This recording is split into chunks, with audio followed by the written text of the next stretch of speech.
পরম করুণাময় মহান আল্লাহ তাআলার নামে শুরু করছি, যিনি অত্যন্ত দয়ালু ও মেহেরবান।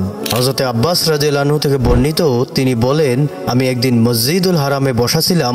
তখন আবু জাহেল সেখানে উপস্থিত হয়ে বলল, আমি আল্লাহ তাআলার কসম খেয়ে বলছি, আমি যদি মুহাম্মদকে সিজদা করতে দেখি তবে আমি তার গলা কেটে ফেলবো।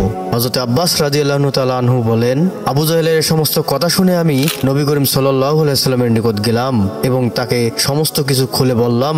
নবী করিম সাল্লাল্লাহু আলাইহি ওয়াসাল্লাম আমার কথা শুনে সেখান থেকে খুব দ্রুত বেরিয়ে গেলেন এবং মসজিদুল হারামে প্রবেশ করলেন এবং সেই সময় নবী করিম সাল্লাল্লাহু আলাইহি ওয়াসাল্লাম সূরা আলাকের আয়াত তেলাওয়াত করেছিলেন। এভাবেই নবী করিম সাল্লাল্লাহু আলাইহি ওয়াসাল্লাম সূরা আলাকের যেখান থেকে সিজদার আয়াত রয়েছে সেই আয়াতটি তেলাওয়াত করার সঙ্গে সঙ্গে সিজদায় পড়ে গেলেন।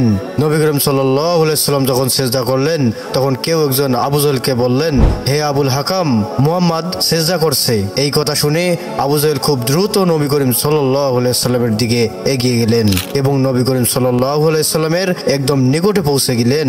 যখন এই নবী করিম সাল্লাল্লাহু আলাইহি ওয়াসাল্লাম সিজদায় পড়ে গেলেন, ঠিক তখনই আবু জাহেল ওই ভারী পাথরটি তুলে নবী করিম সাল্লাল্লাহু আলাইহি ওয়াসাল্লামের নিকট এগিয়ে গেলেন এবং নবী করিম সাল্লাল্লাহু আলাইহি ওয়াসাল্লামের একদম নিকটে পৌঁছে গেলেন। কিন্তু তারপর হঠাৎ করেই আবু জাহেল দৌড়ে বাড়িতে ফেরত আসলো। আবু জাহেলের সঙ্গীরা অবাক হয়ে জিজ্ঞাসা করলো, হে আবুল হাকাম, কি হয়েছে তোমার?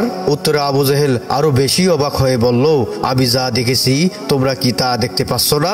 আবু জাহেলের কথা শুনে লোকেরা আরো বেশি অবাক হয়ে গেল এবং বলল, আপনি কি দেখতে পেয়েছেন? এই প্রশ্নের জবাবে আবু জাহেল বলল, আমি দেখতে পেলাম একটি ভয়ানক আগুনের গোলা আবার দেখি এগিয়ে আসছে। প্রিয় দর্শক, অন্য একটি হাদিসে বর্ণিত আছে যে আবু জাহেল প্রচন্ড ভয়ে কাঁপতে শুরু করলো এবং ভয়ে তার চেহারা ফ্যাকাশে হয়ে গেল।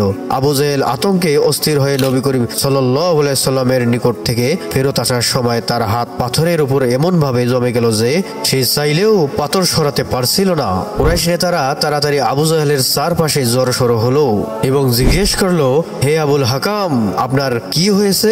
আবু জাহেল তখন উত্তর দিল, আমি আমার পরিকল্পনা মাফিক মুহাম্মদকে হত্যা করার উদ্দেশ্য মুহাম্মদের দিকে এগিয়ে গেলাম, কিন্তু যখনই আমি মুহাম্মদের নিকট গেলাম আমি দেখতে পেলাম একটি বিশাল আকৃতির উট আমার সামনে এসে দাঁড়িয়ে আছে।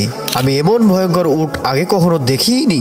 আমার মনে হচ্ছিল এই উটটি আমাকে হত্যা করে ফেলবে। তখন আবু জাহেলের এই ঘটনাটি নবী করিম সাল্লাল্লাহু আলাইহি ওয়াসাল্লামের নিকট বর্ণনা করা হলো। তখন নবী করিম সাল্লাল্লাহু আলাইহি ওয়াসাল্লাম বললেন, ওটা ছিল হযরত জিবরাইল আলাইহিস সালাম। যদি আবু জাহেল আমার আরো নিকট আসতো তবে অবশ্যই হযরত জিবরাইল আলাইহিস সালাম আবু জাহেলকে হত্যা করে ফেলতো।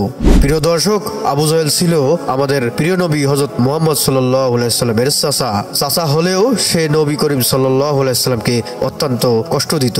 সে নবী করিম সাল্লাল্লাহু আলাইহি ওয়াসাল্লামের ইসলাম প্রচারের বাধা দিত এবং নবী করিম সাল্লাল্লাহু আলাইহি ওয়াসাল্লামকে বিভিন্ন পন্থায় অপমান করত। প্রিয় ভাইরা, আসুন আমরা মুহাম্মদ সাল্লাল্লাহু আলাইহি ওয়াসাল্লামের এই ঘটনা থেকে শিক্ষা গ্রহণ করি। আল্লাহ তাআলা আমাদের সবাইকে বুঝ দান করুন।